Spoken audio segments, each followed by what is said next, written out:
Welcome to episode 248, How to Start, Scale, and Sell an 8-Figure Business with Solomon Airhart.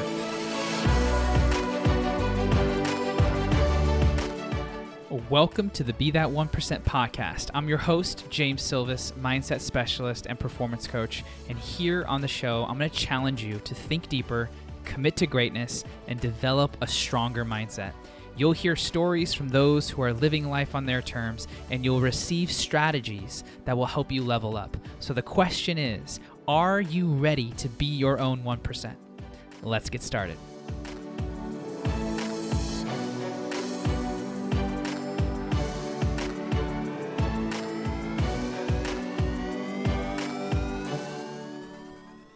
All right, everybody, welcome back to the Be That 1% podcast. I'm your host, James Silvis, mindset specialist, and today we are live, not in my studio, but in a friend of mine's building, and I have a really special guest with me today. His name's Solomon Airhart, coming all the way from North Carolina, and this is the first time on the show, and I can't wait for you guys to meet him and learn from him. I've known Solomon now for just about almost 3 years, and we met through his previous company, which we'll talk about. I've had the honor of knowing him in those 3 years and seeing his love unfold with his wife, his new wife, Deanna. They just got married recently in the summer. Beautiful wedding, beautiful person. Deanna, shout out to you. And I've gotten to see the leader that Solomon has stepped into and the value that he brings just by being himself. And so let me give you a little bit about who he is. Solomon is a serial entrepreneur. He is an investor, and he recently exited an 8-figure company, which we'll talk about, and all the pitfalls that he's learned and all of the strategies for you listening to be able to build something of similar success if you so desire. And we'll talk about just his ability to take the invisible and make it tangible. That's one thing that I think he's really, really good at. And so I'm excited for Solomon to be here as a friend, as a leader, as a co-creator, and now as a value dropper. Welcome to the show, Solomon. Hey, James. Thanks for having me. Yeah, man. So let's do some rapid-fire questions real quick so the audience can get to know you. Let's do it. Where were you born and raised? So I was born and raised born in Wilmer, Minnesota, but I grew up my whole life in Litchfield, Minnesota.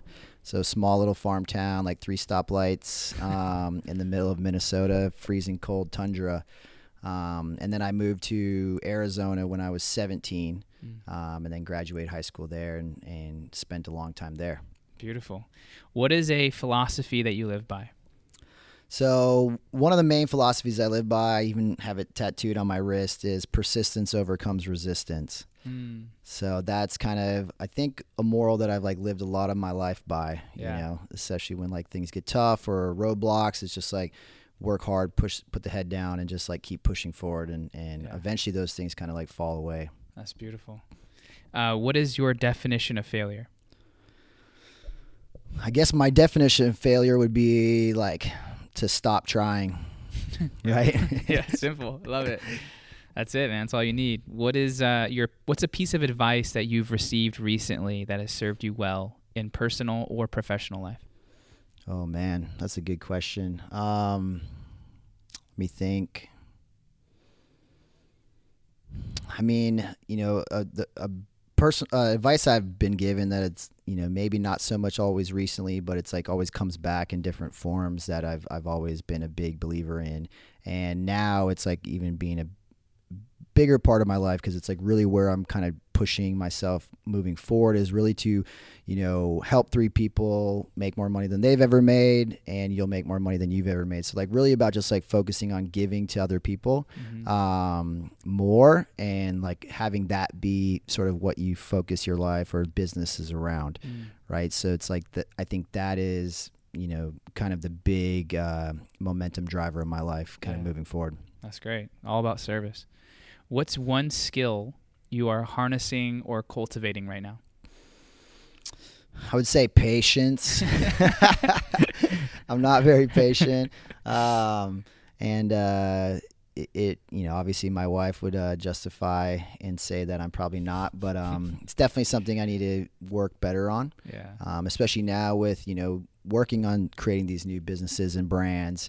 It's like you want to just kind of like get out there and get going right from the start. But it's like I really am trying to be patient on making sure I kind of put the things together right and really like be able to like put it out there the right way. Yeah, I love that. I'm definitely learning that too with 2 kids. It's wild. I could only imagine. Last question is, what does the world need more of? I mean, I think the world needs more like entrepreneurs, like real entrepreneurs, right? Like people who like roll up their sleeves, get to work. But like specifically, especially coming from where I come from, it's like the dirty work people, right? The trades people, the ones who are like rolling up their sleeves, getting their hands dirty. Mm-hmm. I read this line the other day, and it said that it's easier now to find a computer coder than it is to find a plumber. And like that's a scary world, I think, as we go into in the future, right? Because it's like, plumbing, that stuff breaks down. You're someone who fixes computers or codes on computers isn't going to be able to come and like fix a toilet, right? So, and those things are never going to change, whereas like, we were just talking about AI. Mm-hmm. AI could potentially eventually fix a computer or code computers, whereas AI is still not going to be able to go fix your toilet or your HVAC or, rebuild a home. So I think we need more like tradespeople. I think it's just a business or businesses that aren't sexy anymore, right? Because everyone wants to be YouTuber, social media influencer, that type of thing, which is great. I think there's a lot of ways to capitalize on that, but I think we need more of the people who want to get their hands dirty. Yeah, I love that. You got to appreciate the trades. My father-in-law's in the trade, and I definitely call him when I need help. So it's definitely appreciated. So you've been, I think, an entrepreneur or entrepreneurial minded your whole life. And I just kind of want to hear your work history. Like, where did you get started? How do you view business? How did you view business then? And then how do you view it now? And then we'll get into like what you've done in the last 10 years, which is amazing. I mean, you're right. I think I've always wanted to be in business, right? And there's like just a few things that had kind of been in my life that have always kind of, screamed out to me in that aspect, right? So it's like growing up, my grandparents and my mom were both entrepreneurial, right? So there's this story, from my grandma and my grandpa that always kind of stuck with me and resonated with me, and it's kind of still what sort of leads and guides me a lot today. Where my grandpa used to lead a team. He was in an engineering company that they built like microchips, different stuff like that. And his team was like working really overtime to like try to get this project done and get it delivered on time. And they were able to get it delivered on time by working overtime and all this stuff. And he went to his boss and was like, "Hey, I want to take my team out for a dinner." And his boss was like, "No, you can't do it. Like, we don't need to spend the money on that." And he was just like, "Okay, I think there's a better way that we could be treating our people." And so he actually quit and left and went to go start up his own company.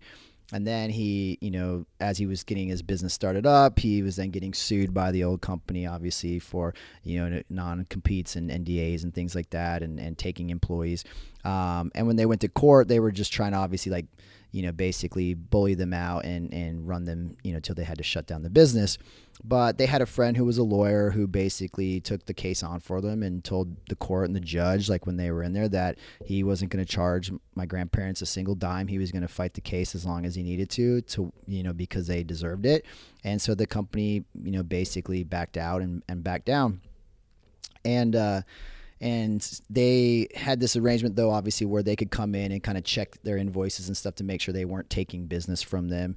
And this funny story was they came in one time and they were like, "Okay, we need to see these invoices." And my grandma, ran all the finances and stuff and was like, "Okay, you want to see these invoices? Like, are you sure you want to see these invoices?" And they're like, "Yes, these are the invoices we need to see." And when she showed them the invoices were actually from their company because they couldn't solve a problem. And so they had to sub it out to my grandpa because he was the only one who could solve that problem, right? Mm-hmm. And so, in a small town that we grew up in, they ended up building this company to like 300 employees. In a town of 5,000 people, that's one of the major employers of that whole entire city, right? And, they had these super loyal employees. One time the whole factory warehouse burnt down, and they could have just took the insurance checks and kind of walked off and retired basically. But they rebuilt everything from the ground up, to be able to keep everyone's jobs, right? And so they just always had that like people over profits or like people over revenue kind of philosophy. And they worked really, really hard, and my mom she went and started her own business as well and raised me and my sister at the same time, and provided us everything we needed. And I'd watch her work 24 hours straight. Sometimes I'd go to bed at night, she'd be working, I'd wake up in the morning, she'd still be working. So I just always was around that like hard work ethic, like entrepreneurial mind. And so I always knew like that's what I wanted to do. And so then as I became an adult, I got into sales, right? And so I think sales was the best thing I could have ever done. And I think everybody should, and at some point in their life, do a sales job, because it triggers, it flows into so much of life. And so I got into sales, and then I eventually ended up getting a good job working for LA Fitness out in Arizona. I was managing the personal training sales and trainers and stuff in the gyms, and was there for 6 years, and then kind of got introduced to this whole like door-to-door pest control world. And I was like, okay, what is pest control sales, right? Because coming from Minnesota, we didn't really have pest control at all. I mean, we lived in the country. It's like you just stomp on those things. Yeah. I mean, you just kill them yourself. Yeah. But yeah, so I was like, okay, what is this? And I was like, yeah, let me give it a try. And I was always open to kind of like new ideas or opportunities. And so I went and worked for a company called EcoShield, and them. That's kind of how I sort of met you. It's through that company. And they were great. The guys that own that and run that company were amazing, and treated me really, really well, and taught me a lot of good stuff. And so I worked for them for like 6 years, traveling for the summers, going to sell pest control. And then I'd get to kind of live free and have good finances for the rest of the year and get to enjoy my life a little bit. But then, as I was getting older, I wanted to kind of get back closer to family, sort of try to settle down. I knew I wanted to eventually get married, have kids, things like that. And kind of doing that whole summer stuff kind of made that hard for me. And so my parents had bought a house out in Charlotte, North Carolina, where my stepdad's family all was living. They convinced me to go out to Charlotte. So when I decided I was going to move out there, I was like, hey, no better time than now to start my own company. And so I called my best friend Jordan up, and I was like, hey man, let's go to Charlotte and let's start our own pest control company. And he was like, yeah, okay. And then we moved out to Charlotte, and kind of the rest is history, as they say. Well, the rest is history, meaning you recently just sold for an 8-figure number, and you successfully exited something that you birthed and created. Yeah. And not very many people can say that. Not many people say they can take an idea, build it to that level of success, and then exit it successful. But you did both of those. When you had the idea to start your own business and you left Eco, what was walk me through what you were imagining, because I know from starting my own business what it takes with like the persistence, right, that you're talking about, the level of discipline, the how much you have to think about something and then commit to it, right? There's challenges that you just face as a business owner, and yours is at a large scale. So like, how did that start? Yeah. The thing is, I had confidence in ourselves, right? Because it's just, I knew that, look, worst case scenario, like me and Jordan can sell, right? So it's like, the hard part is over as far as like getting the customers, right? Like that's the most important aspect of any business, is you got to get revenue into the door, right? So, and I knew that we could do that. And then I figured, hey, look, we're smart enough to kind of really be able to figure the rest of this stuff out. I knew a decent amount about it, obviously having been in the industry selling it, but didn't really know much about running the business or operations. And so obviously, persistence is great there, because we came into so many roadblocks, did so many things wrong. So it's like at that time, like in the beginning stages of Aruza, like that whole like, philosophy of like failing fast, like that was like kind of what I lived by. It was like, look, I'm going to make a lot of mistakes, but let's just like get through them really quickly and like figure out how to keep pushing forward. And so, then it just comes down to like learning a lot and like trying to like pick people's brains as much as possible, to where it's like you kind of just open yourself up and drop your ego to where you can say, hey, look, I don't know anything about this. Is there anything you could do to help me or teach me, or can I shadow you, just see what you're doing? And so I tried to learn a lot that way. But as we kept building Aruza, we had this one thought where it's like, every time we came into a road bump, it was like, oh, I guess we got to work harder. So that was really what started Aruza, was just like, okay, when things get tough, we're just going to outwork everyone around us. Yeah.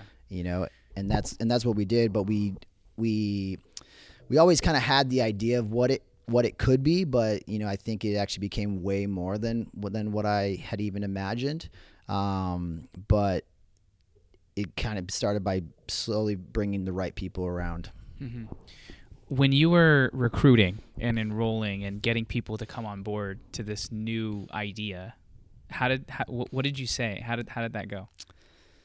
I mean, I've always been a big dreamer, right? And I think like anybody who's known me for a long time knows that I've been that way, and I talk about it like all the time, like the dreams or my vision or like what I want to do. Like it just is like always pouring out of my mouth, and I think sometimes like maybe people even get sick of it a little bit.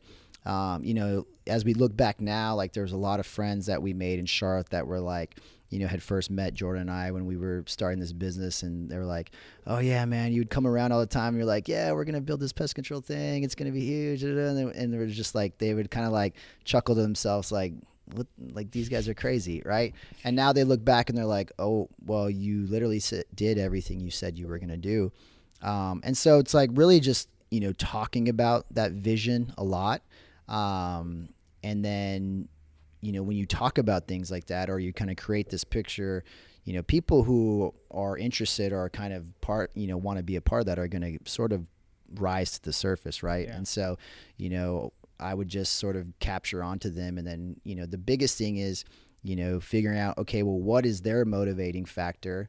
And, how can I solve their problem that they have with what I have, the vehicle I have to offer them, right? And so that was the big thing, is like, identifying the right type of people and then figuring out what it is that they want, and then how can through Aruza or what I have to offer here sort of solve that, and then make that connection to them, right? To where then that way they were bought in, to that dream as well. Yeah. And so as the company grows more and more each year, you have multiple locations. I think at one point you were at 14 across the country, maybe 7 solid ones, and then you branched off a little bit outside of that. When you started nearing this end point that maybe you didn't know was coming, but maybe it started just revealing itself to you, what were some of your thoughts of like, should I sell? Should I stay? Like, walk me through that process, because I feel like when you start something like that, especially because it's your first one, like there's a special association that you have to the business, right? Yep. It's bigger than just a money-making machine, I imagine. And so that's not easy to kind of peel your fingers away from, right? So what did you do that helped you kind of shift your perspective? Yeah, I mean, I think anyone who like starts something from scratch, right? It's like you just have like so much of yourself kind of like intertwined into that business, right? It's like, especially I think when it's your first business, like as I'm now like building other businesses, I'm building some that are not so much me entwined into it, right? It's more just, a business and a vision and a purpose versus like me.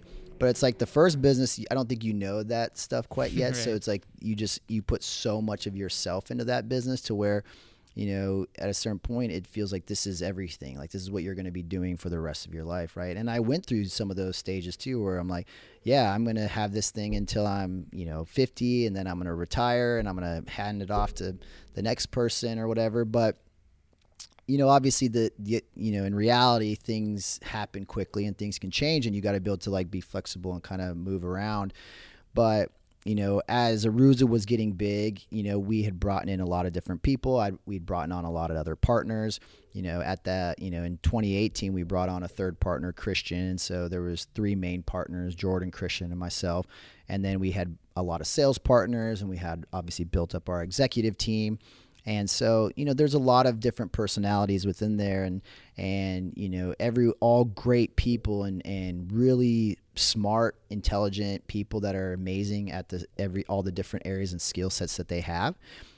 But when I'd first started Aruza, I had this kind of vision of what I wanted to do. And, over time things change, right? And so it's like at a certain point, it got to a point where Aruza just really, either Aruza changed to where it wasn't really what I wanted anymore, or I changed to where I wasn't what Aruza needed anymore, right? Mm-hmm. And so, it got really hard because at that point where we got there, I didn't quite have the same passion anymore at a certain point, right? I'd built it up to where I had all these leaders and I had all these people doing all this work to where I wasn't really doing as much anymore, right? I was just kind of more leading from the top and sort of, helping push the culture and making sure the vision was being implemented and pushed out to the teams.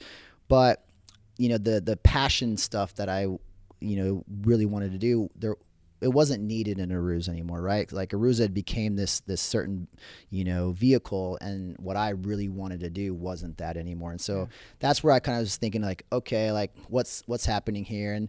But then at that time too, when people start, kind of losing those passions or losing, what they feel maybe be their purpose, right? Then people, heads start butting together, and business is already tough and emotional enough as it is. So then things get a little crazy. And that's when we kind of knew like, okay, look, we need to make a change here. We need to do something different. And at the time it was like the hardest thing for me to do, because I'm like, okay, this is my baby. I started this thing. I brought everyone into this thing, right? And so it got to the point where, I got through a lot of this having conversations with you, right? You. Where it was like, when we got to the point of it, I realized that all the conversations I was having in my head or with you about, exiting the business or selling the business or, how it would work out was like, I, or like me, right? To where it's like, then I had to kind of get that out of my mindset to where it's like, look, this isn't about me. This is way bigger than me, right? And it's like, if I'm not happy, then it's like, that's not, that's has nothing to do with Aruza and all the other people in it. And then what I realized is just like, look, Aruza became this thing, and it is this thing, and it's not going to change anymore. Like, it's on a path, and just because I built it doesn't mean I have to stay with it.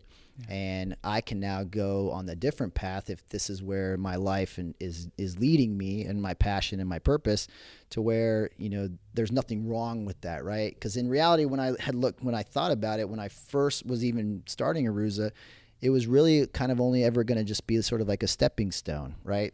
Because I think, and this is funny, and maybe it's not as much like this anymore, but like before, when I was doing pest control sales all the time, it was always like, okay, this is my last summer ever doing pest control. This is my last summer ever. Right? So it's like every year I did pest control sales, it was like, this is my last year, and then I'm going to go do what something I really want to do, right? And then it's like I kind of fell in love with pest control, but then I more fell in love with the startup businesses, and then I fell in love with running in businesses and the marketing and being creative and innovative in businesses and leading teams and developing cultures.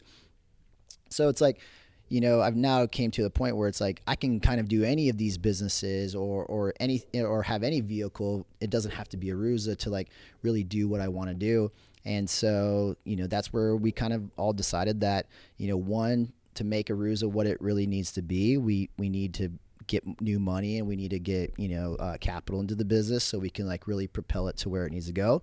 And for me to, really feel good about myself and like have passion again, it's like I need to go a different direction and have more, direct ownership or like say on what I'm doing with my life versus, as you get to a certain size company, you can't really just like go shake things up every day again, right? Where it's like, I am that kind of person that it's like, I like to go shake it up. I like to change things and try different stuff. But at a certain point, you just have so many people working for you that you just can't do that because it can be a little scary, right? But so with what are things that people don't know about like exiting, right? Because it's something that we haven't really talked about on the podcast, which is decided why we're talking about it. Like, how does one go about selling? How do you find investors to come in and give you additional funding? Like, walk me through some of the things that you learned that maybe were new to you that you think other people who might be going through something similar would help, like, listening to. Yeah. Well, and you talk about it a lot, and we've kind of talked about it today, but it's like what you would never really think about as far as like when selling a business, like the things that matter, right? Especially like in the pest control industry and home services, because I don't know much about some of the others, but the vision and the culture and the employees and the values that the company has actually matters a lot when you're selling, at least to the right person, right? If it's like, because when we wanted to sell the business, we always wanted to sell it as like a platform, right? And so a platform would basically be, a company that someone's buying that they're then going to go buy smaller companies and roll them up into this platform, and your company will then be the brand that all these other companies roll up into and become, right? And so you don't want to sell as a company that's just going to get rolled up and changed into a name and be somebody else, right? You want to be that one name that stands through the test of time, right? And so when you're a platform, then all the little things matter, right? The name, the company reputation, the employees, the culture, the vision, the longevity and tenure of your teams, your executive team, like the benefits and things that you're giving them, right? Those things all matter a lot, which most people wouldn't think about, right? They usually just think, oh, it's top line, bottom line, and what is my growth, right? Or my retention on my customers. So those things matter a lot, right? And then from there, it's like, obviously some people would try to do a lot of this stuff themselves, but, I've always had a proponent of, find the best people that are doing what they're doing and then work with them, right? Especially if you don't know what you're doing. And so like finding like a really good business broker, ideally someone specialized within your area, right? Or within your industry. There's a lot of brokers that are kind of wide scale, right? But it's the same as let's say realtor, right? You're not going to go hire a commercial realtor to go help you find a residential home. It's just not the same business, right? Not the same industry. So if you can find like a specialized industry, business broker, I would recommend that, right? Because that's kind of what we did. And what happened from there is the company that ended up inevitably buying us was a company that he had brokered a deal with originally to buy and then sold that business for them as well too. So he had already generated this relationship with this company. So when he was marketing us, they treated us a lot better because if he had put his name on them, then they were like, this must be a great company, right? And so that played a big factor, was like having the right broker. All right. Well, that what you're saying is I love that, because I think when you search someone who is masterful in their craft, they tend to have really strong connections because other people who think like you would want someone like that. Yep. Right. And so in this situation, that level of mastery that this broker had demonstrated through his reputation facilitated a cleaner deal, a faster deal, and a more aligned deal because of this. Because of the skill and where that person was in their craft, So I think that's a really cool thing that stands out to me, is like when doing something at this level, whether it's brokering, selling your company, or hiring a coach, or going and training with a trainer, right? Like, find someone who is, I know this sounds like obvious, but find someone who's very skilled and also has aligned values. Yep. Because that will just make the whole process much more enjoyable and less heartache on your end, because it's already going to be stressful, right? Just because emotions, and we kind of can get in our head. But if you have someone that's sound that you're dealing with, it just streamlines the whole process. Yeah. And like part of like experiencing that, and then, as I've like been, learning and researching and seeing other things and learning from other people, since then, I've realized that I think one of the most important things to do in business or in personal branding to really like crush it is you have to have a very tight niche, right? Like you want to have this very tight niche of, I am this person, right? Or I am a pest control owner, or I'm a pest growth coach, or I'm a mindset coach, or I'm in home services, right? Mm-hmm. Versus like, you see a lot of people, let's say even coaching, right? Like I'm a business coach. I'll coach you on any business, right? But all businesses are so different, right? So it's like, I think in terms of starting a business or running a business or being an entrepreneur, you need to start so niche. And then from there, as you gain notoriety, as you gain skill sets and experience and following, then you can kind of maybe slowly start expanding from there. But the business broker is kind of the perfect idea. I mean, he is a business broker just for pest control businesses. That's very niche, right? Yeah. I mean, obviously there's a lot of pest businesses being sold and acquired every year, but I mean, comparative to like to the entire businesses, being bought and sold in an entire year, I mean, it's probably a percentage, right? But I mean, I'm sure he's making plenty of money that he doesn't care about being the 1% of businesses. That's true. That's very true. Oh man. So, okay. So your first business, massive success due to many factors, but to you specifically, your hard work, your vision, your purpose, and all these great qualities that you possess that didn't just come, like you've cultivated them over the years, and you've had some really great people in your corner to help you out along the way. What would you say are like two, let's call it like healthy things that you should do? Like if you're thinking about starting a business, here are two specific things that you really need to focus on. And then here are two things that maybe you did, I don't know, wrong or not as good as you would like to if you could go back and do it again, that you would give someone to like save them time. Yeah. So maybe we'll start with the bad, because I think some of the bad equates to the good, right? And I'm not saying that this is a wrong way to do it, but it's a way that we did it where I just don't know if me personally in the place I'm at in my life now would want to do it like this again. Mm-hmm. But, one is like when you're starting the business, you have these ambitions of like growing super fast, right? And like blowing up, right? Because, those are the types of things that people's eyes are going to go towards, right? They're the things that people are going to talk about.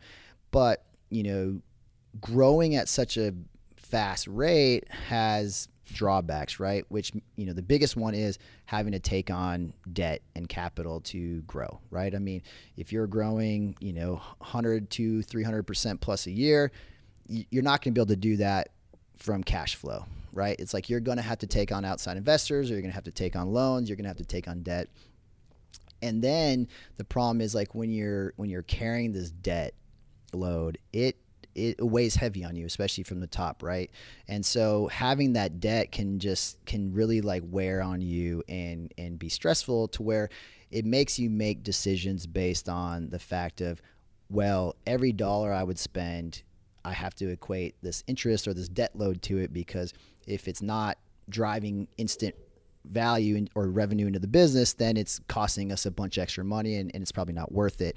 When, if you're trying to like create a huge like culture first type of business, people first type of business, it's very hard to make those type of decisions with the debt load, right? Because, every dollar you're spending on something that maybe doesn't have like a direct ROI where you can like, say, hey, this is going to increase our revenue or our net profits by, 10% or X percent, then it usually isn't going to get touched, right? It's like, okay, we're going to have to spend this money on something that's going to instantly drive top line or bottom line revenues, right?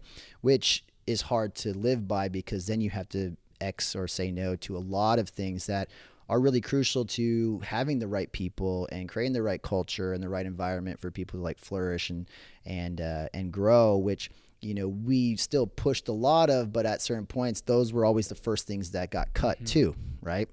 And so, I would say really trying to find a healthy balance of like, what level of, growth that I'm comfortable with, right? And how much debt am I comfortable on taking on if I have to do that growth, and then what would I have to sort of sacrifice, right? So like find that healthy balance between growth and, debt or profitability, right? And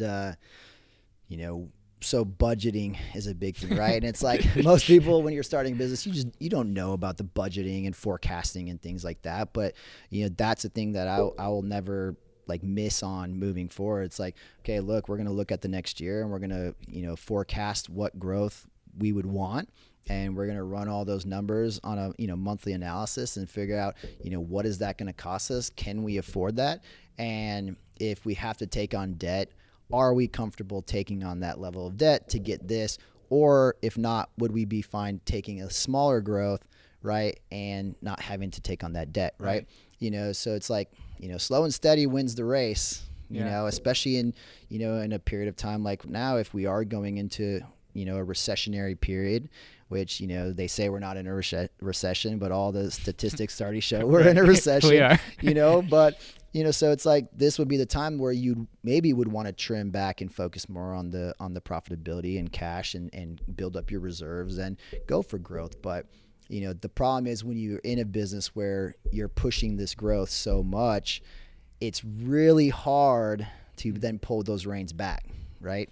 It's like it's hard you can't stop a speeding locomotive by just standing in front and trying to stop it, right? It's like you're just going to get ran over and crushed, or the whole thing's going to come off the tracks and blow up. So that is a big thing that I've learned, and I think that goes back to kind of the patience and stuff, right? It's like, okay, like I'm only 35 going on 36. It's like, and I'm now done with my first business, and I'm just barely getting started. So it's like we can take a little bit more time with some of this stuff. Yeah.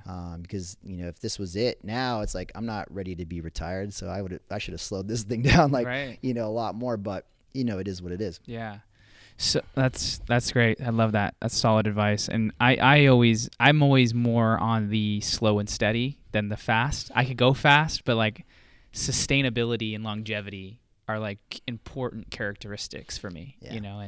And so when you were making these decisions regarding the budget or top line, bottom line, or culture, like, did you develop any strategies for making effective decisions? Like, do you have any like key points that you would reference, or was it always just according to the vision and just it's contextual, every decision's kind of different? Was there similar patterns that you used in all of your decision making? Yeah, I mean, one of the decisions is you do have to take care of the fuel, right? And what I mean by that is, when you're running a business, there's a certain thing that is going to fuel that business and grow that business, right? And so you have to make sure you take care of that, right? Like you don't if you got the gas line going into your house, you don't turn the gas line off, right? It's not gonna stay heated. And so your sales team, right, the people who are selling, or your marketing team, whatever is driving the money into the business, you have to take care of them like that. So it's like we always had to make sure that we were nurturing the sales, right? What was driving the sales in the business. Now, in door to door, that's very common. You see that all the time, right? In whether it's security, solar, roofing, alarms, pest control, in any other of the industries you have now that are doing some door to door as well too. Used to have like satellites and stuff, but I don't think that's really a big thing anymore. But is like these sales teams would have all these crazy incentives and these trips and bonuses and fun stuff and swag and things like that. And then it's like the service operations would just be like, in some dungy closet, doing the work. Right. But that's also an unfortunate thing, because it's like those people are very important as well too. So it's really you have to try to find a healthy balance between that, right? So it's like you really would we would always try to at least like, okay, if we're going to do something for them, like let's try to at least like pull something together for all the people. But that's hard to do because those expenses are really, really high. And so you gotta, you got to fuel the fire. So it's like the people who are driving the business, you got to make sure you're taking care of them. So, that was a big thing. We always had to make sure we were taking care of them. If we had extra, or if we could, then we would try to take care of the rest of the people too, or we would try, if we could, to bring the two together. Right. Yeah. But the biggest thing we focused on was, and it's cheap, or it can be cheap, right, is just like focusing on their growth, right? It's like, it doesn't cost too much to have leadership trainings, right? Or mindset trainings, or focus on people's personal development or goals or whatever. It's like let's say an hour, Zoom call a week, right? To like help focus on, different types of things that weren't so corporate driven or company driven, right? It was like, okay, how can we help you grow personally, right? Because, and a big one for us that we always like to talk about our people is, financial, personal finances, right? It's like, if you have, financial savvy, then, if these people know how to manage their money, they're not living paycheck to paycheck, they're saving, they're investing, they're going to be able to take care of that. They're not going to be coming to you to ask for a paycheck advance every week, right? Saying, oh, I don't have any money now. And then maybe, they're driving DoorDash, in the evenings instead of working, instead of being at home, and then they're burnt out by the end of the week. And then so they're calling out of work, right? So there's like lots of little things that, if you think about in reality, that everyone's doing now, a lot of these people have to do now, right? Because of cost. But so focus on teaching these people things about their personal life and how to enhance their personal life, and you'd be surprised at how much that trickles into the professional life, right? Because professional life is really just a small piece of it, right? Or it's a big piece, but it shouldn't be like the main piece. Right. So now that's one of the reasons why I loved working with you, is because you look at people like that. It's like, what skills can I teach you that make you independent and not dependent on me or the company or anything, right? Yep. And so I love that. I was going to ask you about, what was it? It's on the tip of my tongue. Dang it. Brain fart. Yep.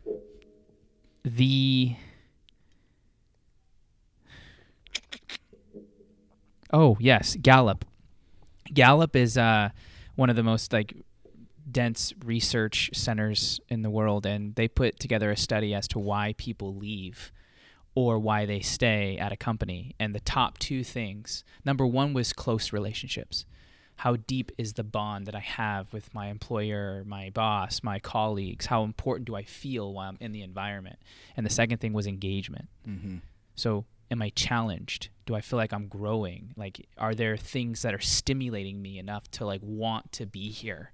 And if a company cannot find a way to meet those needs, then they're not going to be able to retain people. And I think that's one of the reasons why, Aruza has been so successful and will continue to be, because they foster those two things really well without even knowing. It's just in their nature, in your nature, So I just wanted to back that up by research, that those two things are vitally important to growth of any organization or team. So if you're listening, your people are your most important thing. You obviously can't do everything yourself. So the more that they feel you trust them, the more that they feel you see them, hear them, understand them, not only are you going to be able to communicate with them more effectively, but they're going to want to do better for you and the organization, which everybody wins. Yeah, 100%. Yeah. So beautiful. So going through all this, and now you have 3 different projects. We're working, I'm helping you with all of these things too. What have you learned with energy, managing your energy? What are some rituals or some habits that you've been doing regularly that have helped ground you or keep you somewhat centered in your fast-paced, go type of lifestyle? Yeah, I mean, I've definitely slowed down quite a bit. Right. I mean, I think taking some time in between, selling Aruza, and then, as I started kind of slowly getting into the new ventures, was just, realizing that it's there's just so much going on, right, in life, and people are changing and moving around, right, and that relationships are just really, really important. So it's I'm trying to make sure that I focus on paying attention to relationships. Especially because towards the, my last couple years at Aruza, COVID kind of hit, we weren't really sure what was going to happen, but then pest control just blew up and took off like crazy. And as I got out of the working out and things like that, because the gyms were closed, I just like tripled down on work. And I just work. I was traveling a bunch as we were opening all these new locations, and I like hit a wall, like, had complete like mental breakdown. My mental health was horrible. Had to start taking like all these medications. And so I just realized that it's like your body can just like only take so much, right? And so, some of the things, I'm not like doing as much weightlifting as much right now as I used to. Like, I'm still doing, working with a trainer, 3 days a week, but I'm doing a lot more stretching, like focused on flexibility, focused on more of my health, right? Like changing up my diet, cutting out like gluten and all the bad foods that are like cause some health concerns and issues with my stomach.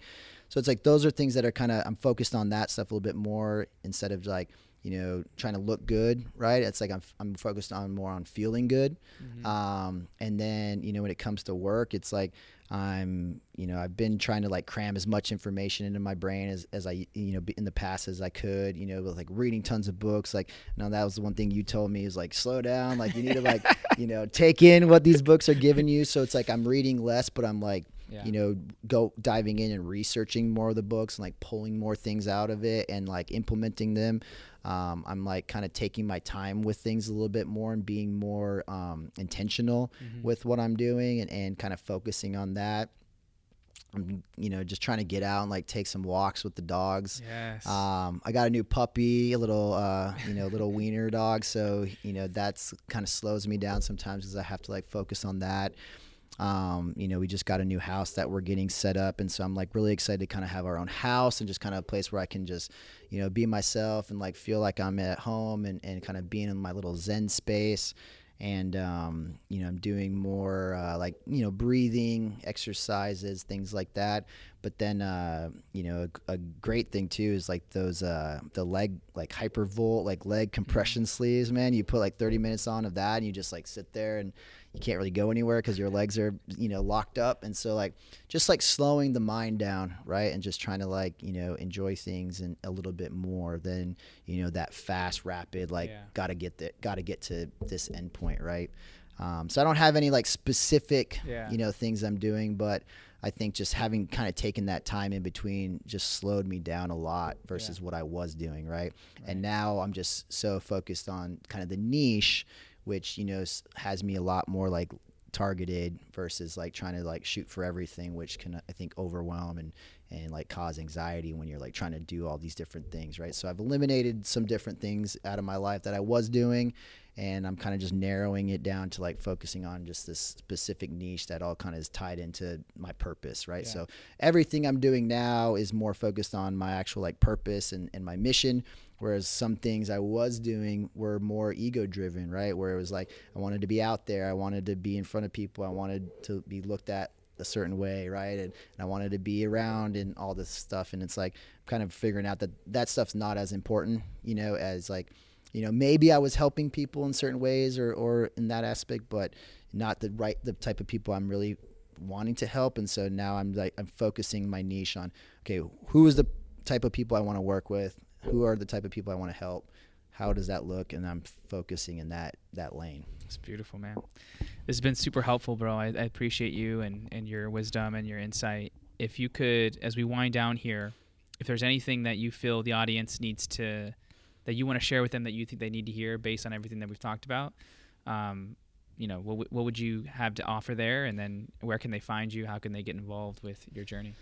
Yeah, I mean the biggest thing is, it's like you got to be willing to take a bet on yourself, right? It's like, the way the world is working, the employee and the worker is going to very much disappear, and so you have to find a way to like be creative and innovative and provide value in some business aspect to the world, whatever that may be.